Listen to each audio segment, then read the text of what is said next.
AJ, we talked about it earlier. This is the thrill and the agony. Number 12 ranked Marion Reneau, no longer ranked, now retired. And Miesha Tate takes that spot. Now she jumps up to number 12. We'll see what happens in the UFC rankings. Clearly, we have our own rankings that will be also updated on Tuesday. Check out the website, bloodywaterpodcast.com.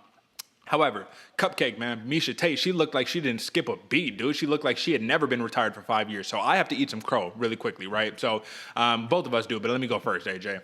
Miesha Tate, man, in terms of her striking, when people said, or when Eric Nixick out of Extreme Couture, a wrestling camp, right, was like, oh, dude, you don't even know. She's looking so good. The striking is so improved, all that.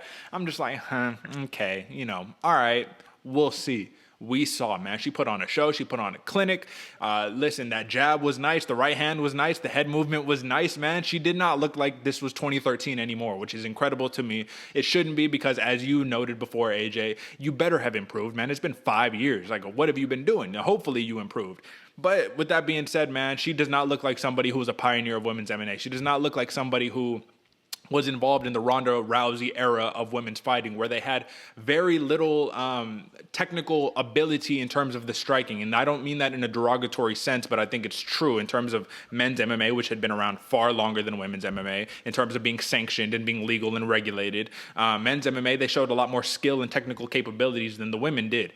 However, they catching up, man, and they nice with it. They super nice with it, AJ. So like I said, Miesha Tate, dude, very, very impressive win, man. I cannot say it enough. All respect to her. I know she's chasing that belt now. Clearly, you're going to need a couple more big wins before you get up there. But I will say, she already noted it before she retires. She wants to get that rematch in with the preacher's daughter, man, and I would love to see it. But with that being said, AJ, give me your take. Eat your crow real quick, you feel me? And then we can just talk about this matchup in its entirety.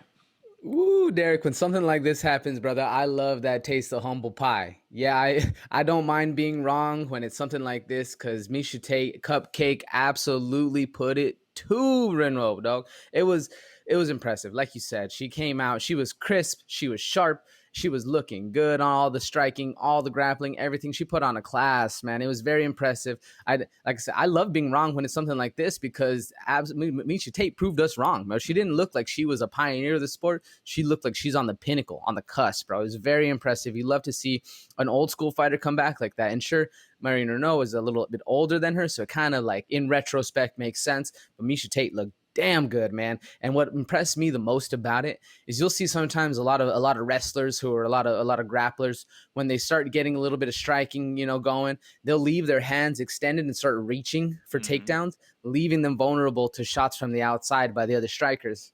But not Miesha Tate. Not Miesha Tate at all, brother. She knew exactly what to do. Stayed, she popped her shots out, come back, get the guard up, get in close on the inside for the takedown. It was super impressive, bro. I was watching the fight and thinking the whole time, like, damn, like, okay, apparently I don't know shit. Like, all right, cool, man. This is what you like to see. This is very impressive. You can tell she was working hard. That was the biggest thing, man. She was putting in that work, grinding it out, making sure that when she comes back to the big show, she's going to make people like us look stupid, which I love, bro. That was impressive. That was really cool to watch. And she, I think she has some a big future, even though she's already had a past in the division. I think she's a big future coming up. We're going to see a lot of Cupcake around. It's going to be fun to watch. Yeah, man, absolutely. And I completely agree with you, man. I am so happy to be wrong because she proved us wrong in such a definitive fashion. It's a feel-good story, man. Clearly, we're looking at it in terms of logic. We're saying, okay, well, the more active fighter who's been against high-level competition, very, very active, right? She's fighting someone who hasn't fought in 6 years. It doesn't make sense.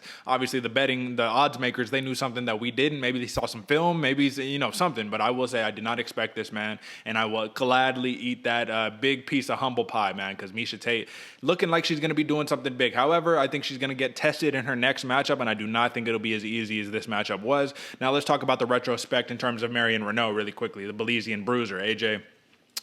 One, I will say, she, in my personal opinion, she did not fight like this was the last fight of her career. She did not fight like she left everything out there. To me personally, I felt like she fell into the same trap of inactivity, not throwing the volume that she needs, getting a little too hesitant. And I think Personally, she does not say that this was the case. I think she was a little starstruck by fighting Miesha Tate. You gotta remember this, right?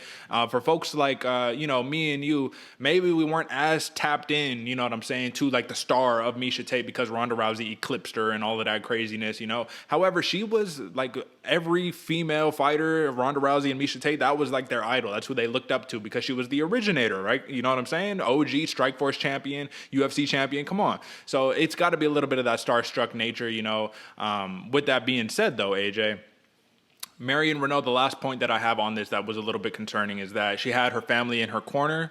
First time she gets finished is in literally her retirement bout, which is the saddest thing to me personally. However, in her post-fight presser, she says that this is exactly how it was supposed to go. I'm glad that I put it all out there, and I'm glad I went out, that it happened the way that it did, because this was like almost like some predeterminism. Like this was supposed to happen. It was meant to be this way. I personally believe that she took the loss, she got finished, and I think she was relieved. I sensed relief. And the reason why is because it's got to be the hardest thing, right? To finally be like, I have to be done. This is it. That's the end. This is the end of my career. And you have to learn it the hard way. So if she would have won, you know, there would have been this lingering thing in the back of her mind. This is my opinion.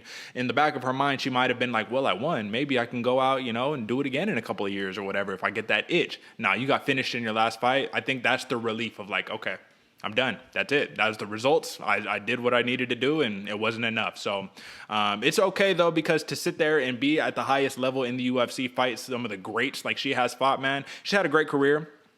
I mean, I guess I shouldn't use that word too loosely. She had a very solid career, man. I think that she's a great example for a lot of people, and sometimes that's even better than what your record indicates, is how sportsmanlike were you? How was your character? And she showed she has incredible character, man. So just give me your take before we move on to the main event. Yeah, man, I agree with it 100%.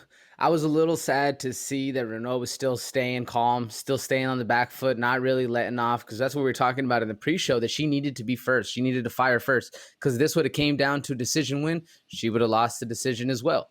Miesha Tate looks so good. But for Renault, I didn't really think about anything like that as far as the finality of losing, but I can see how that would be a weight off of her shoulders. There's nothing worse than thinking, well, can I still do it? Like, did I make the wrong decision retiring? Or, you know, I just won my last one in pretty impressive fashion. I could probably go out there again. And that back and forth, that uncertainty, that unstableness is really what causes a lot of people just in general life anxiety, you know? So I guess at the end of the day, it's sad to see an old school vet like Marion Reneau go out like that. But for her own sanity and mental clarity and everything like that, I guess it is good to see her actually notice that this is a final match. You know, the finality of going forward and getting finished like that. She's thinking, okay, well, I guess it is time. Like, I guess so. As far as that, it's good to see. But overall, general takeaway from Renault's side, it wasn't as impressive, and it was sad to watch her not what I would consider going out on your shield and leaving it all out there. You know, they always say leave it all on the field, leave it all out there, so that way you know you did your best. Well, in this way, if she did do that and then she got finished, I guess it's a happy ending in general, even though she got finished. So as far as that goes, it's interesting. It's an interesting takeaway. I would have never thought about it like that, but she's happy. That's cool. Exactly. That's cool, man. And I will just say in the conclusion of this is the, so we had the first fight that we talked about was fight of the night, Billy Q and Benitez, performance of the night with Vieira, performance of the night with Gamro, performance of the night with Miesha Tate. So she locked that in. She got an extra $50K on top of her comeback fight. And this is her first win since March 3rd of 2016. That's crazy, right? That was the champion. That's when she won the championship against Holly Holm, man. That's a long time, you know. An 11th finish of her career. Very impressive win.